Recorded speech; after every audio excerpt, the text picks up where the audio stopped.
Ini adalah kisah nyata saya di bulan Ramadan tahun 2008. Kami berada di Palembang bersama mitra saya, seorang pengusaha hiburan, Helmi Yahya. Kami sedang melakukan perjalanan untuk bertemu dengan maestro pujaan kami untuk sebuah pekerjaan idealis, membuat film berbasis lagu-lagu beliau. Kami akan bertemu dengan pencipta lagu anak legendaris, A.T. Mahmud. Dalam perjalanan di kendaraan terdengar bunyi telepon yang langsung diangkat oleh Mas Helmi. Dengan speaker mode-nya dia on-kan. "Bos, kita belum dapat talent nih buat acara naik haji gratis." Suara di seberang telepon terdengar galau. "Kok bisa?" Mas Helmi berkata dengan nada tinggi. "Sudah 3 hari syuting kok nggak ketemu?" Lanjut Mas Helmi berkata. Setelah itu dia mendengarkan argumen dari timnya yang panjang. Wajahnya memerah, bibirnya merapat, dan jari tangannya diletakkan di dekat bibirnya. Itu kebiasaan dia kalau panik. Untung lagi di Palembang. "Saya nggak tahu kalau ada anak Triwarsana di sini. Kita ke tempat syuting dulu yuk." Demikian sebuah kata terucap dari mulutnya, dan setelah itu dia diam. Setiba di lokasi, yaitu sebuah rumah yang disewa sebagai tempat menyembunyikan hidden kamera yang dipakai untuk merekam dan menguji kelayakan seorang talent untuk berangkat dihajikan gratis sesuai dengan tema acara tersebut. Mas Helmi memiliki standar yang sangat ketat. Seseorang tersebut bukan layak dihajikan gratis, bukan karena direkomendasikan oleh orang lain, tapi harus lulus tes. Ini memang memakan biaya,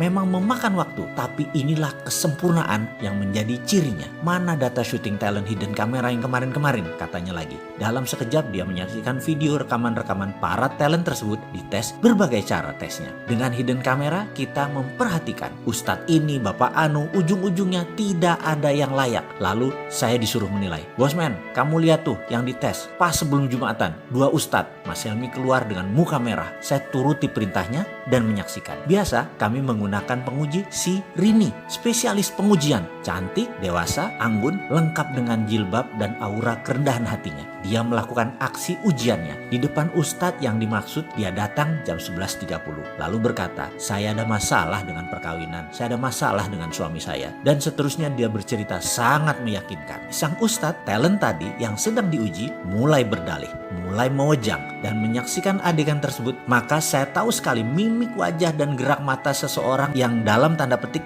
berminat. Darah saya langsung naik. Kok begini sih ini Ustadz? Ini orang terpandang di daerahnya yang direkomendasikan banyak orang. Menggeser duduknya dekat-dekat si Rini. Hidden kamera menangkap seluruh adegan dengan jelas. Dan yang mengherankan dia abaikan sholat Jumat.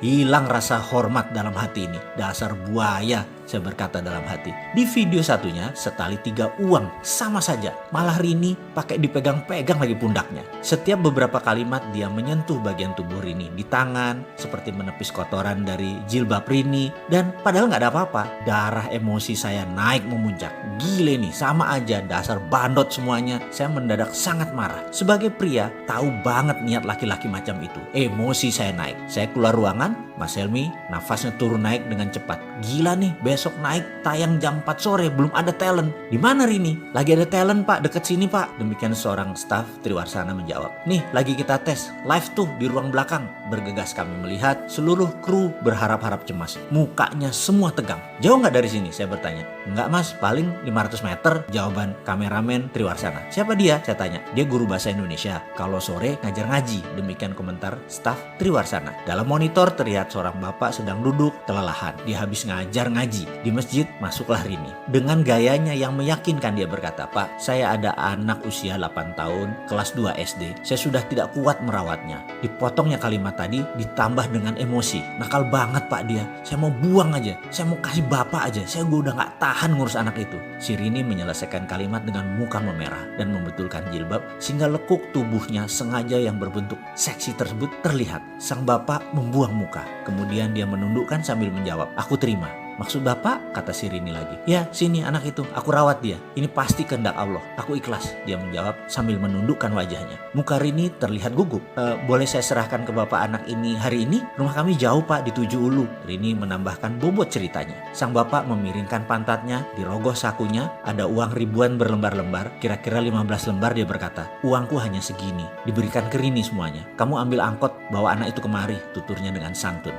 Setiap adegan ini kami menyaksikan dengan tegang. Bahkan penduduk sekitar mulai menggerombol di tempat kami. Sesak udara ruang monitor tersebut. "Ayo kita ke sana, full kamera," kata Mas Helmi memecahkan ketegangan. Bergegas kami berangkat. Penduduk sekitar mengikuti gerak kru sebanyak 15 orang. 3 kamera, 2 sound boom sangat menarik perhatian warga kampung sekitar. Setibanya kami di lokasi, kamera langsung keluar dari segala penjuru. Sang bapak terkejut, wajahnya bingung. Kemudian Mas Helmi Yahya muncul dengan mengatakan, "Alhamdulillah, bapak dapat hadiah naik haji gratis." Sang bapak terkejut bukan main. Wajahnya bergetar, giginya bergemerutuk, tak bisa berkata-kata, bersujud di sajadah berkali-kali. Dan selang beberapa menit hadir penduduk sekitaran, kira-kira 500-an warga kampung sekitaran, dan tanpa komando mengumandangkan kata-kata, "Labaik Allahumma labaik." 500-an orang lebih meneriakkan kata-kata tersebut berulang-ulang. Bergetar kami semua. Air mata saya turun tanpa sebab. Saya bertanya pada seorang ibu yang berdiri sambil menangis. "Siapa dia, Bu?" tanya saya. "Oh, dia Pak Rahmat. Dia guru bahasa Indonesia di SD sini. Setiap bulan dia memberikan setengah dari gajinya untuk membayar anak-anak dengan permen, dengan apapun supaya mereka mau mengaji," jawab sang ibu sambil menggendong anaknya yang sudah agak besar. "Setengah?" saya terperanjat. "Iya," lanjut ibu tadi. "Dan itu dia sudah lakukan 25 tahun kira-kira. Saya adalah muridnya pertama-tama. Karena sangat miskin kami tak sanggup belajar. Tapi dia membimbing kami. Sekarang pun anakku belajar ngaji sama Pak Rahmat. Dan masih diberi bonus hadiah supaya rajin mengaji." Saya tersentak. Saya menyaksikan seorang bapak. Ia lagi dipakaikan kain ihram. Dikumandangkan talbiyah, "Labaik Allahumma labaik," oleh separuh kampung, warga kampung yang ternyata mencintai dia. Diarak beramai-ramai dari masjid ke rumahnya, tepat di kediamannya yang hanya berjarak 200 meter dari masjid, untuk dipamitkan dan untuk memohon izin kepada sang istri. Setiba di rumah yang masih beralas tanah, sepasang suami istri renta berpelukan. Saya masih mendengar sang bapak berkata, "Allah mengabulkan doa kita, Bu.